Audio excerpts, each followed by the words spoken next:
Driving back to Fort Belvoir, I rescued a family trapped in a flash flood, breaking rule number 4 to do it. The father remembered my name. Later, my commander called me in for a report that ended my career. You know, most days, my life as a civil engineer designing water treatment systems is pretty straightforward.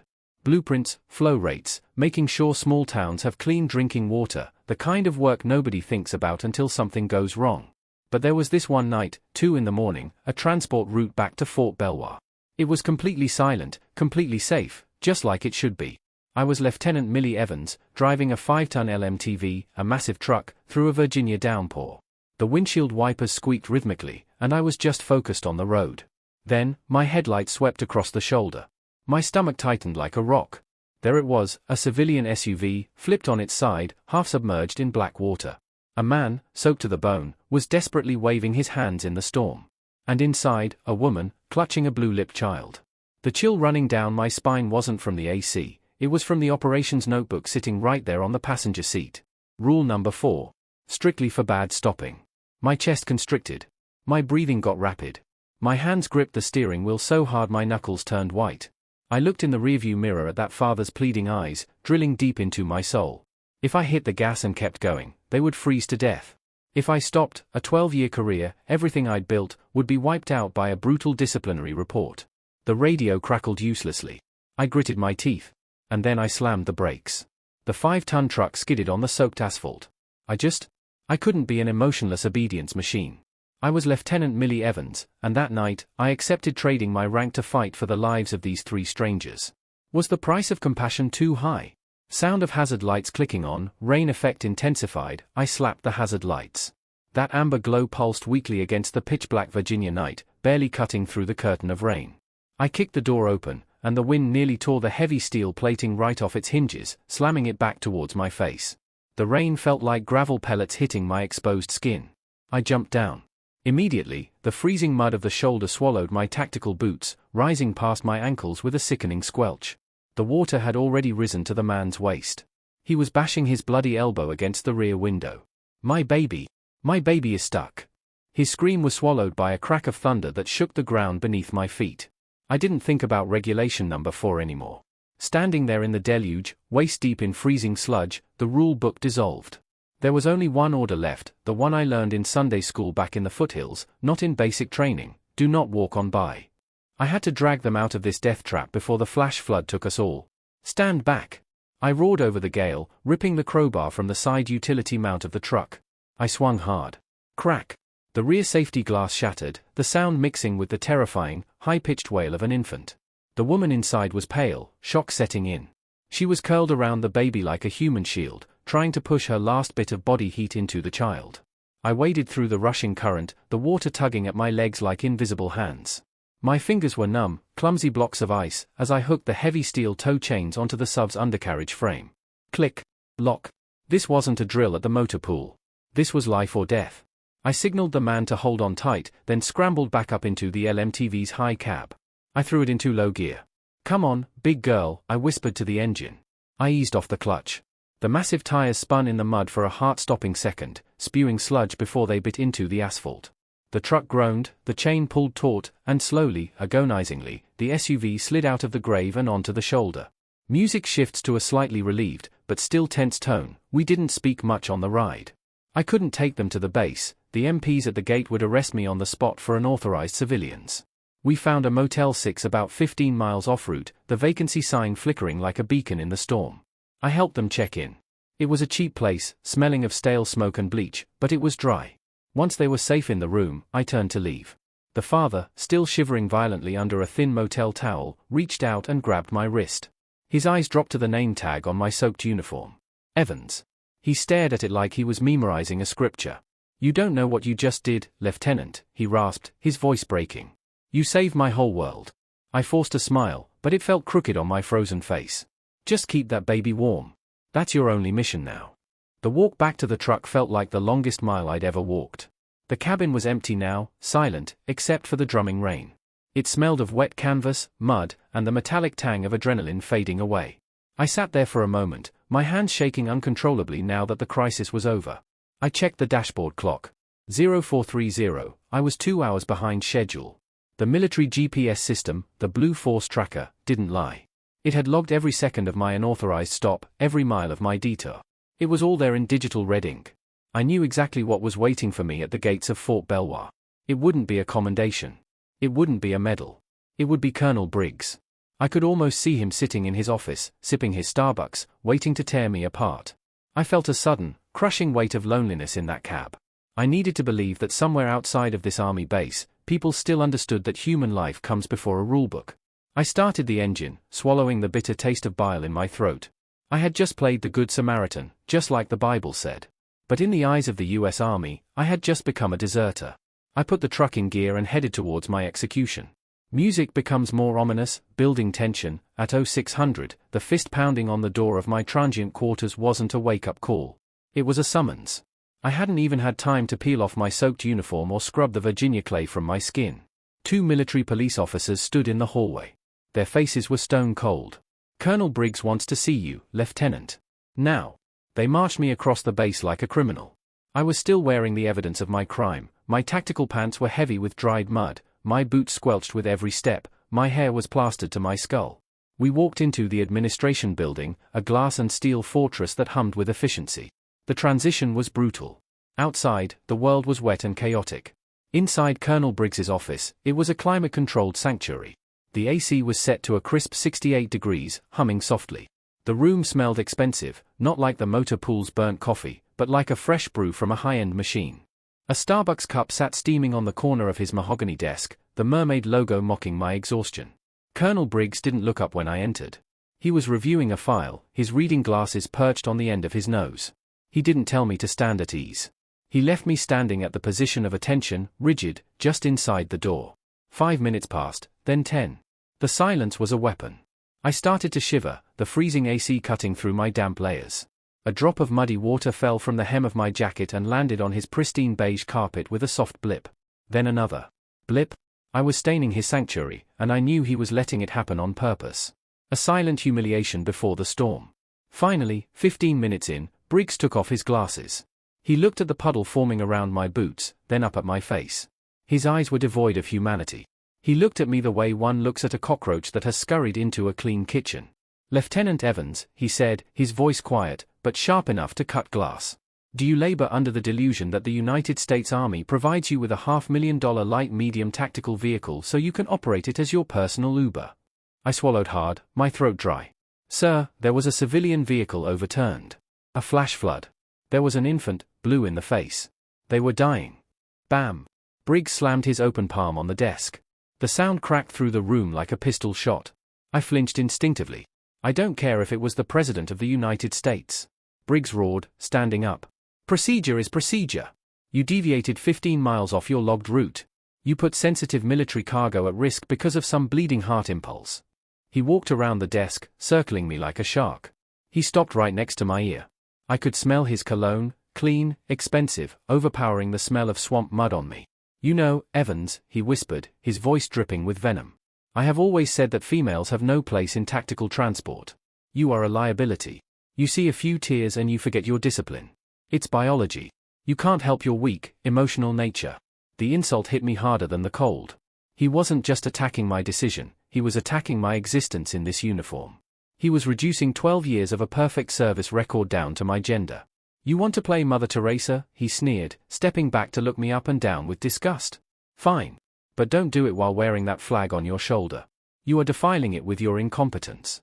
I clenched my hands behind my back, my fingernails digging into my palms until I felt the skin break. I locked my knees. "Do not cry," I told myself. "Do not let him see you break."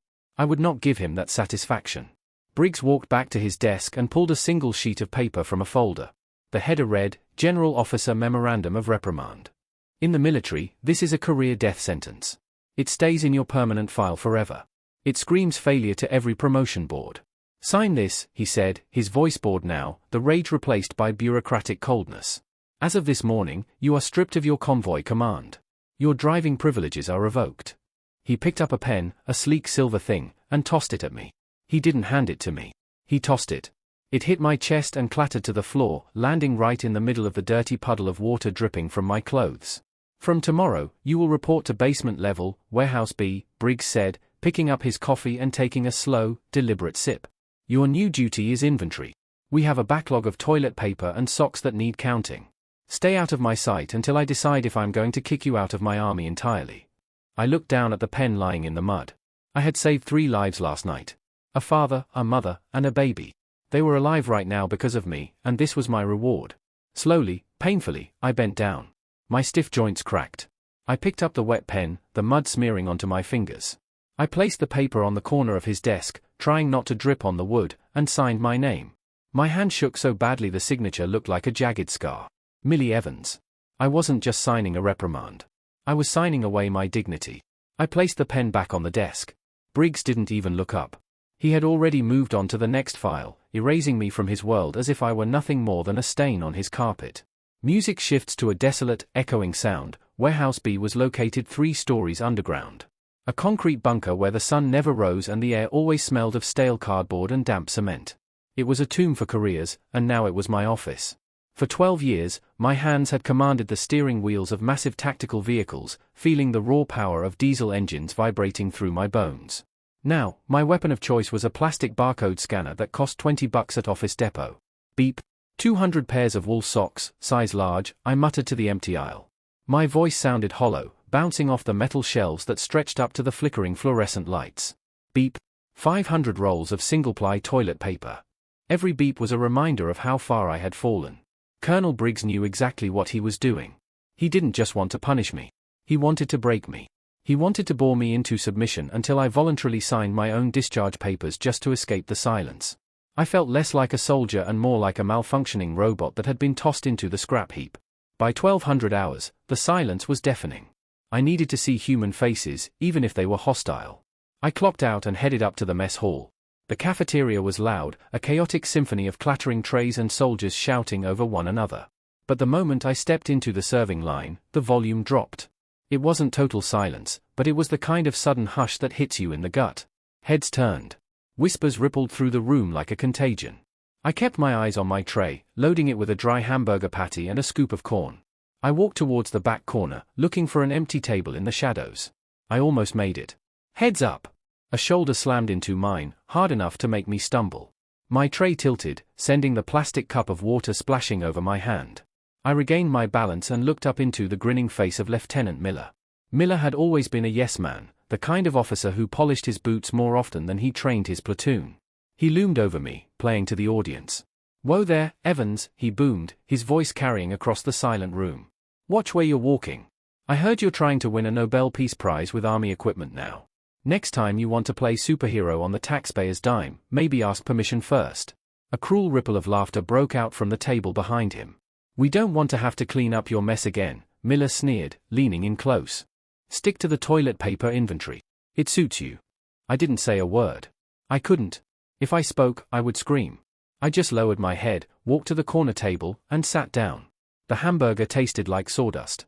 I swallowed it down with the bitter, salty taste of tears that I refused to let fall in public. I couldn't stay there.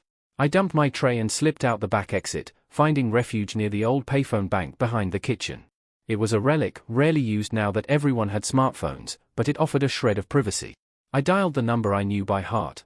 It rang 3 times before a familiar voice picked up in rural Virginia. "Hello, Millie. Is that you, baby?" My mom's voice was warm, thick with the accent of the Bible Belt foothills. Just hearing it made my chest ache. "Hi, Mama," I said, fighting to keep my voice steady. "Oh, praise God. I've been worried sick. You haven't called in days with all those storms on the news. Are you safe?" I bit my lip so hard I tasted iron. I looked at my boots, scuffed and dull, standing on the dirty concrete. I wanted to tell her everything. I wanted to tell her that I was drowning, that my career was over, that I was being treated like a pariah. "I'm fine, Mama," I lied. The words felt like ash in my mouth. "Actually, I got a new assignment. It's an administrative role, desk work. It's much safer than the convoys." I heard her let out a long, heavy sigh of relief. "Oh, thank you, Jesus. I always prayed you'd get off those dangerous roads. I'm so proud of you, Millie. You're doing such important work." "Yeah, Mama. Important work." We said our goodbyes. As soon as the line clicked dead, I slid down the wall and curled into a ball on the floor. The lie hurt worse than Miller's shoving. I was protecting her peace by sacrificing my own truth. Here, a rough, calloused hand appeared in my vision, holding a steaming styrofoam cup. I jumped, wiping my eyes frantically as I looked up. It was Sergeant First Class Morales. He was an institution at Fort Belvoir, a 30-year veteran with skin like leather and eyes that had seen things most people only saw in movies. He didn't mock me. He didn't ask why I was crying. He just offered the cup. "Drink," he grunted. "Black. Strong. It'll put the steel back in your spine." I took it, the heat seeping into my cold fingers. Morales leaned against the wall next to me, looking out at the rain. "Don't listen to those idiots in there, Lieutenant," he said quietly. He rolled up his sleeve, revealing a jagged white scar running from his elbow to his wrist. "See this? Fallujah 2004. I got demoted for carrying a wounded Marine onto a chopper instead of securing a crate of ammo. Command said I prioritized sentiments over assets." He looked down at me, his dark eyes intense and unyielding. "Ammo crates can be replaced, human souls cannot." He took a sip of his own coffee, his gaze drifting towards the administration building where Briggs sat in his ivory tower. "The colonel can strip your rank," Morales said, his voice dropping to a reverent whisper. "He can put you in a basement. But he cannot touch your honor. You did the right thing that night on Route 17. God is your witness, and that is the only promotion board that matters." For the first time in 3 days, the crushing weight on my chest lifted just an inch. I wasn't alone. In this dark, damp basement of a world, a lighthouse had just flickered on. Music becomes more determined, a glimmer of hope, the scuttlebutt moved through the barracks faster than a wildfire in a drought. By 0400 hours, long before the sun even thought about rising over the post, camp, and station, POCS, the entire base was awake and in a state of controlled panic. General Warren was coming. He wasn't just some Pentagon bureaucrat pushing papers. General Warren was the Vice Chief of Staff of the Army. A legendary 4-star general with a reputation for eating incompetent commanders for breakfast. His visits weren't social calls. They were audits of the soul. Immediately, Fort Belvoir transformed into what we cynically call a dog and pony show. It's a theater production designed to hide rot behind a facade of perfection. From the loading dock of Warehouse B, I watched the absurdity unfold. Private first-class soldiers were on their hands and knees scrubbing the concrete sidewalks with toothbrushes. I saw a squad painting brown patches of dying grass with green spray paint just so the lawn would look vibrant from the general's passing motorcade. It was fake. It was desperate.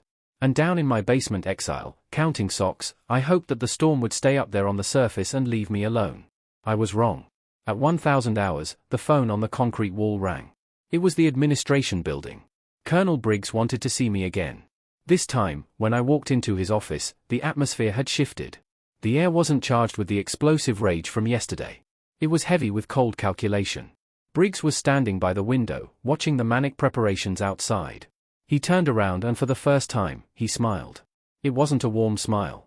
It was the smile of a shark that smells blood in the water. "Lieutenant Evans," he said, his voice smooth, almost sweet. "Please, take a seat." I remained standing. "I prefer to stand, sir." "Suit yourself." He walked over and leaned against the edge of his mahogany desk, crossing his arms casually. "Tomorrow morning, General Warren will be holding a command briefing in the war room.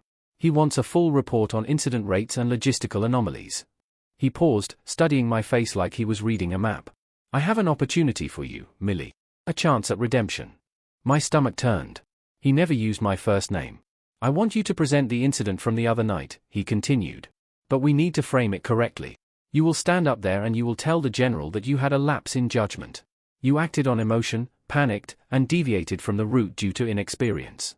He stepped closer, his voice dropping to a conspiratorial whisper, as if we were partners. "And then you will say that thanks to my swift intervention and strict disciplinary guidance, the situation was contained and protocol was restored. You are the example of a mistake. I am the example of the correction. Do you?" I stared at him, horrified. He wanted me to purge myself. He wanted me to paint myself as an incompetent fool just so he could look like a strong leader in front of a 4-star general. He wanted to use my act of mercy as a stepping stone for his own promotion. "Sir," I said, my voice trembling with suppressed anger. "I saved a family. I won't stand there and lie. I won't say it was a mistake." Briggs's smile vanished instantly. The shark eyes returned, dead and flat. "Listen to me very carefully, Millie," he hissed, stepping into my personal space until I could smell the coffee on his breath. "You have 18 years of service. You are exactly 2 years away from your 22-year mark. You are 2 years away from a full pension for life, 2 years away from guaranteed healthcare and a secure retirement." He let the words hang in the air, heavy and suffocating. He knew exactly where to hit. I came from nothing in the Virginia coal country. That pension was my only safety net. Without it, I was just a middle-aged woman with a bad back and no civilian skills, facing an old age of poverty. If you embarrass me in front of General Warren, Briggs said, his voice dropping to a lethal quiet, I will ensure your discharge papers cite gross misconduct. You will be kicked out with an other than honorable discharge. You will lose your pension. You will lose your benefits. You will leave this army with nothing but the shirt on your back. He leaned back, checking his manicured fingernails. So, you have a choice. Be my puppet for 10 minutes or be homeless by Christmas. I felt the blood drain from my face. It was blackmail, pure and simple. But it was blackmail I couldn't fight. The system was rigged, and he held the keys. Go home, Briggs ordered, dismissing me with a wave of his hand. Iron your class A uniform. Make sure those creases are sharp. I want you to look like a repentant, disciplined soldier tomorrow. That is an order. That night, my small transient room was filled with the hissing sound of a steam iron. Hiss, press, hiss, press. I laid my dress uniform jacket on the board. The dark fabric looked almost black in the dim light. I pressed the iron down, flattening the wrinkles just like Briggs was flattening my soul. The steam rose up, clouding the cheap mirror on the wall. I looked up at my reflection, but the face looking back was blurry, distorted by the fog. I didn't recognize myself anymore. I wasn't the brave lieutenant who jumped into a freezing flood to save a child. I was a coward. I was a woman terrified of losing her paycheck, terrified of the future, willing to sell her honor to a tyrant just to survive. I hung the uniform on the door. It looked perfect. Stiff. Hollow. Just like me. Tomorrow, I would walk onto that stage and play my part. I was no longer a soldier. I was just a prop in Briggs's show. Music becomes deeply emotional, almost mournful, then a subtle shift to quiet resolve. That night, the rain returned to Fort Belvoir. It wasn't the violent storm of the other night, but a steady, rhythmic drumming against the tin roof of the transient barracks. Tap, tap. It sounded like the ticking of a doomsday clock, counting down the seconds until my execution. I lay on the narrow bunk, staring up at the springs of the empty bed above me. The room was dark, but sleep was impossible. My mind was a battlefield. Tomorrow morning, I would stand in front of the Vice Chief of Staff of the Army, a man whose shadow alone commanded respect, and I would have to look him in the eye and call myself a failure. I would have to lie. I would have to burn down 12 years of hard work just to keep Colonel Briggs warm in a seat of power. Was it worth it for a pension? For health insurance? I reached under my pillow, my fingers brushing against cracked leather. It was a small Bible, the pages worn thin and yellowed with age. It was the only thing my father had left me when he died. He was a coal miner from the Appalachian, a man with dust in his lungs and steel in his spine. The black lung took him piece by piece, but it never took his dignity. I turned on the small reading light, shielding it with my hand so I wouldn't wake the others. I opened the book. It naturally fell open to the Gospel of Luke. I didn't need to read the words. I knew them by heart. It was the story of the man beaten and left half dead on the side of the road, ignored by the priest and the Levite, but saved by the Samaritan. I could almost hear my father's raspy voice, the way it sounded between coughing fits. Millie, baby, he used to say, sitting on the porch swing. You can be poor. You can be a nobody in the eyes of the bank or the government. But you can never be poor in honor. When you wake up in the morning and look in that mirror, you have to like the person looking back at you. If you don't, no amount of money will fix it. My finger traced the final command in red letters, go and do likewise. I had done likewise, Daddy. I had stopped. I had helped. But why did the price have to be everything I had? Why was God punishing me for obeying him? The tears finally came, hot and silent, soaking into the pillowcase. I felt totally abandoned. There was no angel in the room, just the smell of damp wool and the crushing weight of tomorrow. By 0500, the rain had stopped. I got up before the sun. I sat on the edge of my bed with my dress boots and a tin of kiwi polish. The ritual of the spit shine is meditation for a soldier. Small circles, swish, swish, swish, water, wax, friction. I focused entirely on the toe of the boot until the black leather disappeared and became a black mirror. Looking sharp, Evans. I froze. Lieutenant Miller was leaning against the door frame, holding a travel mug of coffee. He was already in his dress blues, looking smug. You really are going all out for your big apology tour, huh? He walked over, looking down at me with that pitying smirk that makes you want to scream. Don't worry about the truck. Once Briggs kicks you to the curb, I promised him I'd take good care of your vehicle. Might even paint my name on the driver's door. Lieutenant Miller has a nice ring to it, don't you think? He patted my shoulder, a condescending, heavy pat. Come on, don't look so grim. Maybe soldiering just isn't in your DNA. You're a nice lady. Go back to Virginia. Find a husband. Settle down. Leave the heavy lifting to the men. Rage, white-hot and blinding, flared in my chest. I wanted to throw the boot at him. I wanted to scream that I could outdrive and outlift him any day of the week. But I didn't. I just looked at my reflection in the toe of the boot. Go and do likewise. Excuse me, Lieutenant, I said, my voice dead calm. I have to finish getting ready. He laughed, shaking his head as he walked away. Suit yourself. Break a leg out there. Oh, 800 hours. The PA system crackled to life.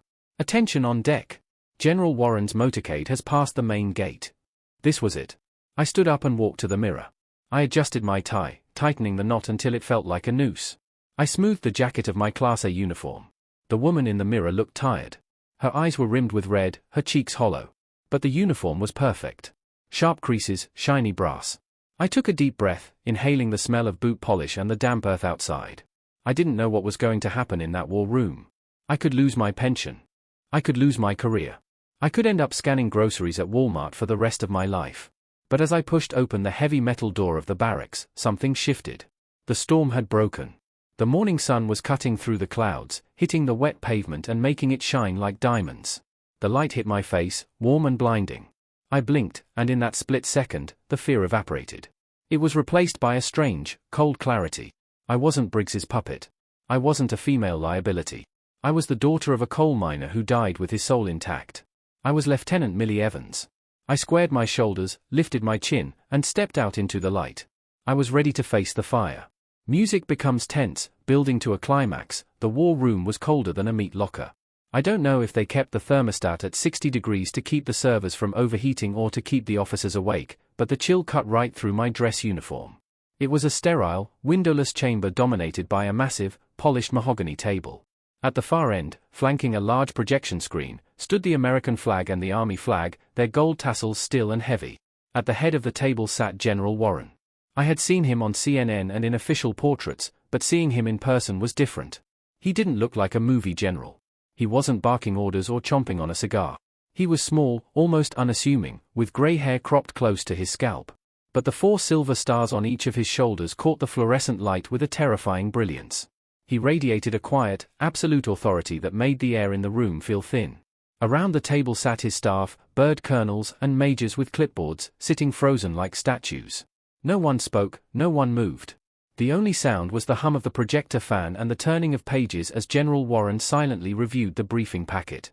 I stood in the back corner, the designated spot for the accused, feeling smaller than a speck of dust. Proceed, General Warren said. He didn't look up. Colonel Briggs practically leapt into action.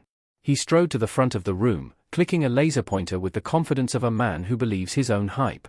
General, as you can see from this quarterly analysis, Briggs began, his voice booming in the acoustic dead space, the Fort Belvoir Transport Division is operating at 110% efficiency.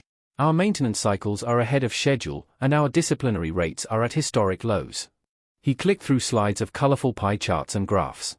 I knew for a fact that half those numbers were massaged, but up there on the big screen, they looked like gospel. However, Briggs said, his tone shifting to one of grave seriousness, we do not tolerate deviation. Strict adherence to protocol is the backbone of this unit. He turned and pointed the red laser at the floor near my feet. This brings me to the incident on the night of October 14th. I have brought Lieutenant Evans here today as a case study. My heart hammered against my ribs like a trapped bird. Briggs beckoned me forward with a sharp jerk of his head. I walked to the end of the table, my legs feeling like they were made of wood. I snapped to the position of attention, staring straight ahead at the wall, avoiding General Warren's gaze. Lieutenant Gene Evans, Briggs said. My middle name is Marie. He didn't even know my name. He didn't care. To him, I was just a prop. On the night in question, Briggs continued, addressing the general, Lieutenant Evans made a critical error in judgment. While transporting sensitive cargo, she allowed female emotion to override her training. She panicked during a storm, abandoned her designated route, and put the mission at risk. He paused for effect, letting the words, female emotion, hang in the air like a bad smell.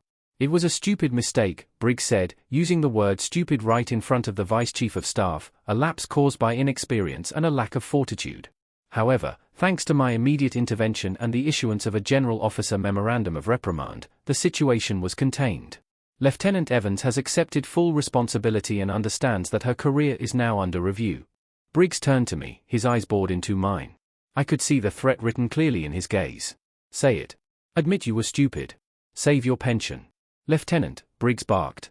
Confirm for the general that your actions were a result of poor judgment and that you accept the disciplinary measures. I opened my mouth. The script was ready. Yes, sir. It was my fault, sir. I was scared, sir. I thought about the 2 years left until retirement. I thought about the health insurance I needed for my back.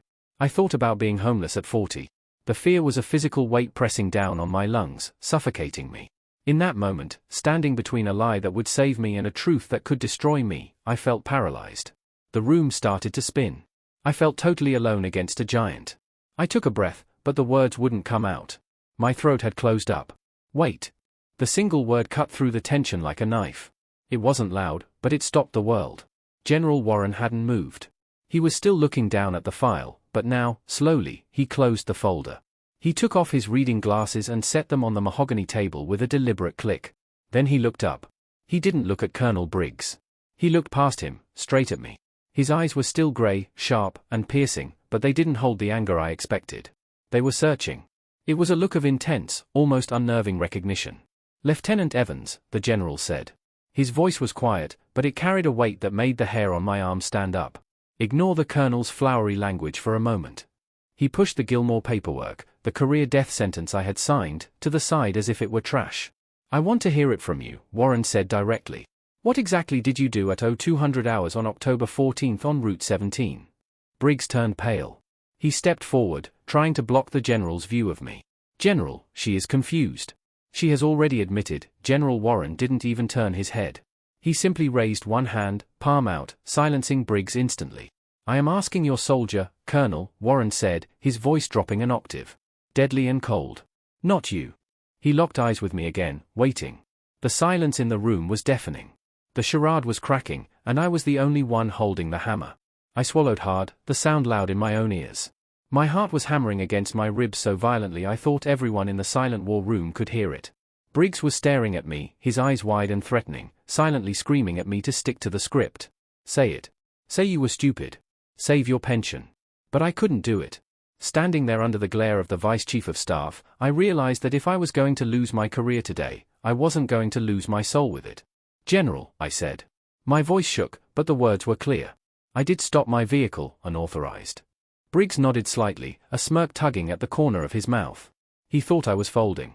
But it wasn't a mistake due to inexperience, I continued, lifting my chin. I saw a civilian SUV overturned in a flash flood. The water was rising. There was a baby inside, blue from hypothermia. I used my LMTV to tow them to safety because if I hadn't, they would be dead right now. I locked eyes with General Warren, bracing myself for the explosion. Beside me, I heard Briggs inhale sharply, ready to interrupt, ready to bury me. But the explosion didn't come. General Warren didn't scream. He didn't order the MPs to drag me out. Instead, he slowly stood up. He walked around the massive mahogany table, his footsteps echoing on the polished floor. He stopped right in front of me. Lieutenant Evans, he said, his voice unreadable. I have 3 questions for you. Yes, sir. First, he said, holding up one finger. Was the sensitive military cargo you were hauling damaged or compromised in any way during this rescue? No, sir, I answered instantly. The seals remained intact. The load was secure. Second, did you complete your mission and deliver the payload to the depot? Yes, sir. I arrived 45 minutes behind schedule, but the delivery was completed. Third, Warren said, leaning in slightly. Was any soldier or civilian injured during the operation of your vehicle? No, sir. Everyone walked away safe. General Warren nodded slowly. He stood there for a long moment, the silence stretching until it felt like a physical weight. Then he spun on his heel, turning his back on me to face Colonel Briggs. The calm demeanor vanished. His eyes were suddenly blazing with a cold, terrifying fire. So, Colonel Briggs, Warren said, his voice dropping to a dangerous growl. You stand here and tell me that saving 3 American lives without compromising a single piece of Army property is what you call, what was the word you used? Stupid. Briggs turned the color of ash. He stammered, his confident facade crumbling instantly. General. Sir. Rules are rules. We have strict protocols. She was reckless. She acted on emotion, BAM. General Warren slammed his open hand onto the table. The sound cracked like a gunshot, making every officer in the room jump. Reckless. Warren roared. You call that reckless? He reached into the breast pocket of his dress uniform and pulled out a photograph. He slapped it down onto the polished wood, sliding it across the table until it stopped right in front of Briggs. It was a grainy black and white printout from a security camera. I recognized the angle immediately. It was the parking lot of the Motel 6. It showed my massive LMTV parked sideways, shielding a small, battered SUV from the driving rain.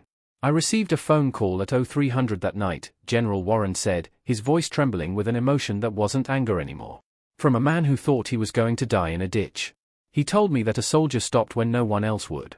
Warren pointed a shaking finger at the photo. That man in the car, Colonel, is my son-in-law.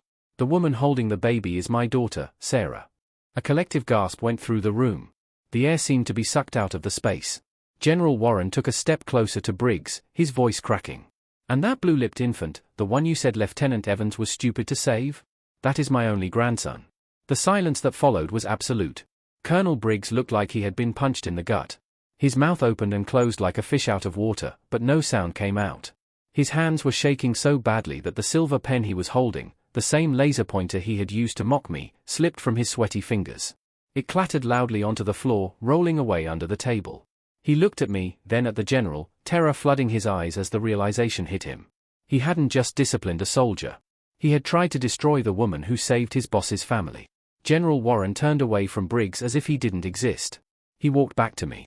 The steel in his eyes melted away. He wasn't the vice chief of staff anymore. He was a grandfather. My son-in-law told me they saw your name tag, Warren said softly. He said you told him his only mission was to keep that baby warm. He reached out and placed a hand on my shoulder. It wasn't a formal gesture. It was a squeeze of pure, desperate gratitude. You didn't break the rules, Lieutenant. He whispered, loud enough for the whole room to hear. You rewrote the rule on humanity that your commander seems to have forgotten. You saved my whole world. I felt the tears finally spill over. I tried to stay at attention, but my shoulders shook. The knot of fear and humiliation that had been strangling me for 3 days suddenly unraveled. I wasn't a failure. I wasn't a disgrace. I was a soldier. And I had done the right thing. Music shifts to a powerful, triumphant tone. The silence in the war room was no longer heavy. It was electric. All eyes were glued to Colonel Briggs, who was sweating so profusely that beads of perspiration were dripping onto his stiff collar. The confident, arrogant commander, who had strutted around the room 5 minutes ago with his laser pointer, was gone. In his place was a desperate man trying to salvage a career that was rapidly disintegrating. General, sir, Briggs stammered, his voice rising in panic. He looked around the room for support, but found none. Please, you have to understand. I had no idea. I didn't know it was your daughter. If I had known it was your family involved, obviously, I would have authorized the stop. I would have sent an escort. Stop. General Warren cut him off. The word was soft, but it hit with the force of a physical blow. The general looked at Briggs with an expression of pure, unadulterated disgust. That is precisely the problem, Colonel, Warren said, shaking his head slowly. If you had known it was my family, you would have pinned a medal on her chest yourself. You would have rolled out the red carpet. But because you thought they were just anonymous civilians, just nobody's dying in a ditch, you tried to destroy her. Warren took a step closer, towering over the shrinking colonel. A soldier's integrity is not measured by who they save, Colonel. It is measured by who they are. Lieutenant Evans didn't stop because she wanted a reward or because she checked the rank of the victims. She stopped because she is a soldier, and that is what soldiers do. We protect. Briggs opened his mouth to speak, desperate to spin the narrative, but Warren silenced him with a glare that could peel paint. I saw your base this morning, Briggs, Warren continued, gesturing vaguely towards the window. I saw the painted grass. I saw the privates scrubbing the sidewalks with toothbrushes. You spend so much time polishing the surface, making things look pretty for the brass, that you've let the core rot. He pointed a finger directly at Briggs's chest. You measure leadership by spreadsheets and perfectly creased uniforms. But leadership isn't about control. It's about trust. You have built a unit based on fear. You have turned brave men and women into emotionless machines who are terrified to do the right thing because they might get reprimanded. You almost crushed the only officer in this room who still has a moral compass. Briggs hung his head, his shoulders slumped. He knew it was over. The room was witnessing a live execution of a career. General Warren walked back to the table and picked up the Gilmore, the official reprimand that Briggs had forced me to sign, the paper that was supposed to end my career. He held it up for a moment, letting every officer in the room see the lie written in black and white. Then, with a slow, deliberate motion, he tore it in half. Rip. The sound was incredibly loud in the quiet room. He put the halves together and tore them again. Rip. He walked over to the trash can in the corner and let the confetti pieces flutter down into the bin. "Colonel Briggs," Warren said, his voice cold and official. "You are relieved of your command, effective immediately. You have 1 hour to clear out your desk." Briggs looked up, his face pale, his eyes hollow. "General, where? Where will I go?" Warren smiled. But there was no warmth in it. It was the smile of poetic justice. "I have the perfect spot for a man who loves paperwork and procedures so much," Warren said. "I am transferring you to the Records Archive Division at the Pentagon. Basement Level 4. It has no windows, Colonel, just miles of files and dust. You can count paper clips to your heart's content down there," Warren finished. "At least in the basement, you can't hurt anyone else. Now get out of my sight." Briggs didn't salute. He couldn't. He just turned and walked out of the war room. He moved like an old man, his footsteps dragging on the polished floor. As he passed the table of staff officers, no one looked at him. No one offered a sympathetic glance. He was a ghost walking out of his own life. When the heavy door clicked shut behind him, the tension in the room finally broke. I looked around. The atmosphere had completely shifted. The other officers, majors and lieutenant colonels, who had looked at me with disdain or indifference just 10 minutes ago, were now looking at me differently. The contempt was gone, replaced by something I hadn't seen in a long time. Respect? Caution? Yes, but respect. My eyes found Lieutenant Miller across the room. The man who had mocked me, who had told me to go home and find a husband, was staring at his boots. His face was flushed red. He couldn't even meet my gaze. I stood a little taller. I hadn't sought revenge. I hadn't shouted or fought back with insults. I had simply stood on the truth. And the truth had set me free. Justice had been served, not by a sword, but by a grandfather's gratitude. Music becomes softer, more reflective again, after the officers filed out of the war room, leaving the heavy echoes of Colonel Briggs's downfall behind them. General Warren signaled for me to stay. The room was quiet now, the air scrubbed clean of the suffocating tension that had choked it for the last hour. The general didn't sit back down at the head of the massive mahogany table. Instead, he walked over to where I was standing and pulled a smartphone from his pocket. His hands, which had just torn a colonel's career to shreds with terrifying efficiency, were gentle now as he tapped the screen. He told me he wanted to show me something, turning the device towards me. It was a video, shaky and vertical, clearly taken in a warm, messy living room. A little girl with curly blonde hair was bouncing on a beige sofa, clutching a worn-out stuffed bear. She looked healthy, her cheeks pink and full of life. A stark contrast to the blue-lipped, freezing infant I had seen trapped in that storm. A woman's voice from behind the camera encouraged her to say, "Hi," and the little girl beamed at the lens, waving frantically as she chirped a "thank you" to the firefighter lady for the ride. I let out a wet, shaky laugh at the title, and General Warren chuckled softly beside me, wiping a stray tear from the corner of his eye. He explained that to a 3-year-old, my massive LMTV looked just like a fire truck. She didn't know ranks or uniforms. She just knew I came when no one else did. He put the phone away and looked at me, his face serious and filled with an emotion that transcended military protocol, telling me that the little girl would grow up and have a life because of me. He said he owed me a debt he could never repay, addressing me as Major. When I confusedly corrected him that I was a lieutenant, he simply smiled and told me that I wouldn't be for long. That private acknowledgement was a reward in itself, but the army had a much more public way of setting things right. 1 week later, the sun was blazing over the parade field at Fort Belvoir. The sky, a piercing blue that had been washed clean by the storms of the previous week. The entire transport battalion was assembled in formation, a sea of camouflage standing at attention under the heat. This wasn't a punishment detail or a routine drill. This was a celebration.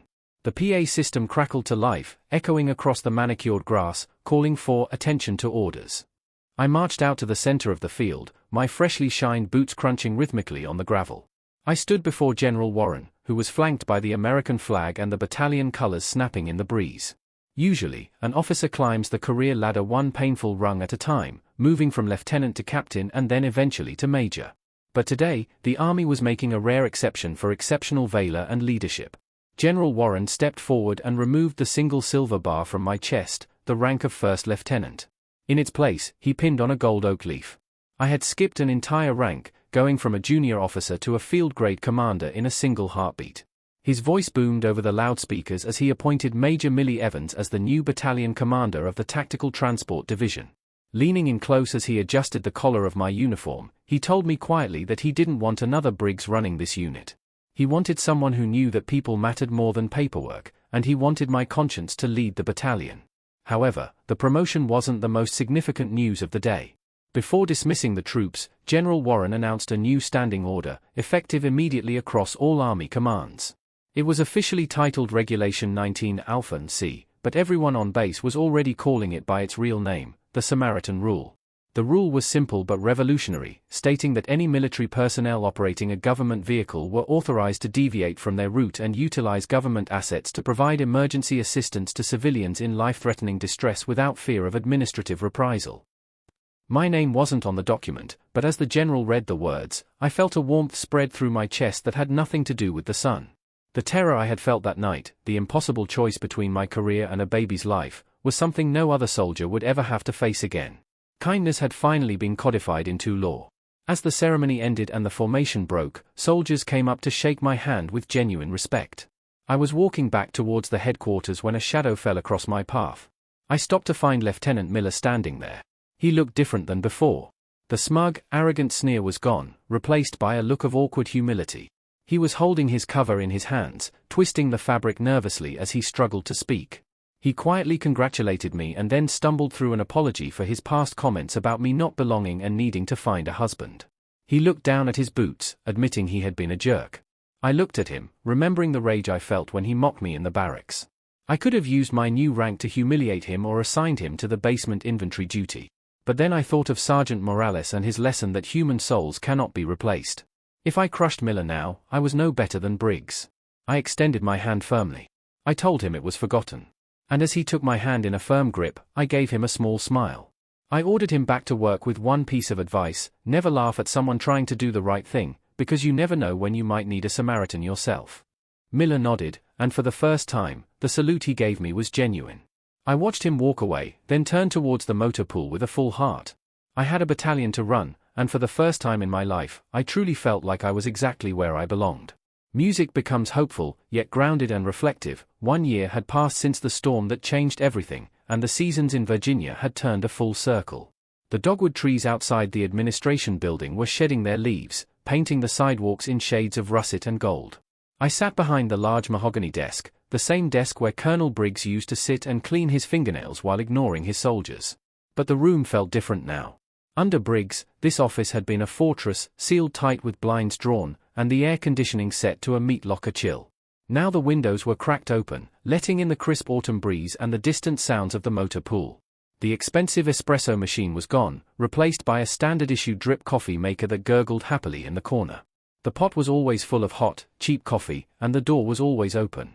Soldiers didn't stand at rigid attention when they came in here anymore. They came to talk, to plan, and sometimes just to breathe. My unit, the Tactical Transport Division, had earned a new nickname around Fort Belvoir. They called us the Samaritan Squad. It wasn't an official Army doctrine, but it was written on our hearts.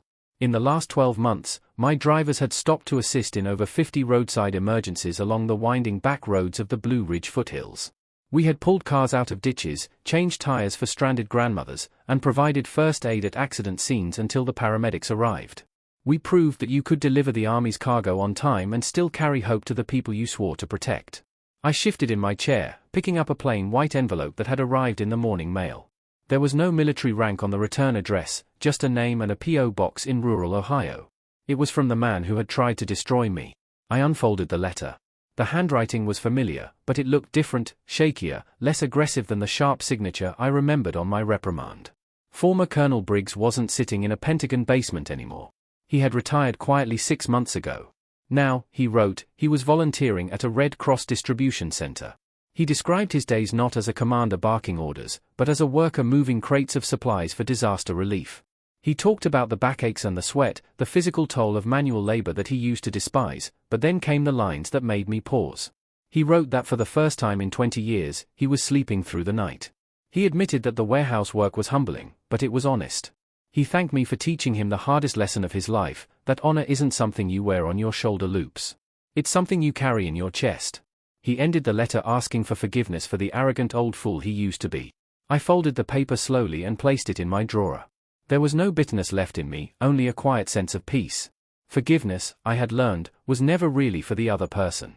It was a gift you gave yourself to let go of the heavy baggage of hate. I hoped he found his redemption among those crates. I looked up at the only decoration on my desk. It wasn't a medal or a plaque or a certificate of commendation. It was a cheap black plastic frame holding a grainy, low-resolution photograph. General Warren had sent it to me a week after my promotion. It was a still frame printed from the security camera of the Motel 6 that night. The image was blurry, streaked with digital rain, and completely black and white.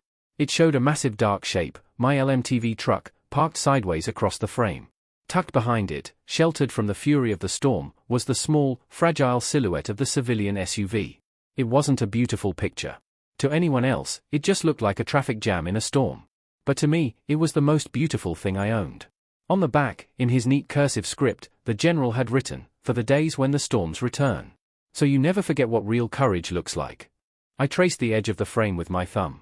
That photo was my compass. It reminded me that the biggest machine is nothing without a human heart behind the wheel. Outside, the sky began to darken. A grey curtain of clouds rolled over the POCS, and the first drops of rain began to splatter against the windowpane. It was starting again. Another Virginia storm was brewing, threatening to turn the dirt roads into rivers of mud. I stood up and walked to the window, looking down at the motor pool. The engines were roaring to life. A convoy of 20 LMTVs was lined up, their headlights cutting through the gloom, ready to transport supplies to the coast. I picked up the radio handset from my desk. The plastic felt cool and familiar in my palm. "I'll take the MIC," my voice steady and calm. "Attention all Samaritan stations. This is Samaritan 6, I said, watching the rain intensify. "We have heavy weather incoming. The roads are going to be slick and visibility will be near zero. Your mission is to get the payload to the destination." I paused, looking at the grainy photo on my desk one last time. "But remember your standing orders. Keep your eyes open. If you see someone in trouble, you stop. We don't leave anyone behind in the dark. Watch your 6 and drive safe. Samaritan 6 out." I hung up the radio and watched as the convoy began to roll out the gate, big wheels turning through the puddles. The storm was coming, loud and dangerous, just like it had a year ago. But this time, I wasn't afraid. I knew that no matter how dark the night got, we were the ones driving the lights. We were the ones carrying the fire. And that was a legacy worth more than any rank. Music fades to a soft, contemplative outro. Looking back at that rainy night on Route 17, I realized that we often confuse rank with leadership and rules with righteousness. But the truest test of character isn't what you do when the sun is shining and the general is watching. It's what you do in the dark, when the only witness is your own conscience. We are all driving our own heavy trucks through life, focused on our deadlines and our paychecks. It is easy to just keep driving. But never let your schedule become more important than a human soul. Real honor isn't something that can be pinned on a uniform or framed on a wall. It is earned in the mud, by lifting others out of their storms. Always choose to be the Samaritan. Now, I want to turn the radio over to you. I know I'm not the only one who has faced a hard choice. Have you ever had to break a rule to do what you knew was right? Or maybe you were the one stuck in the ditch, praying for headlights to appear? Tell me your story in the comments below. I'd love to hear it.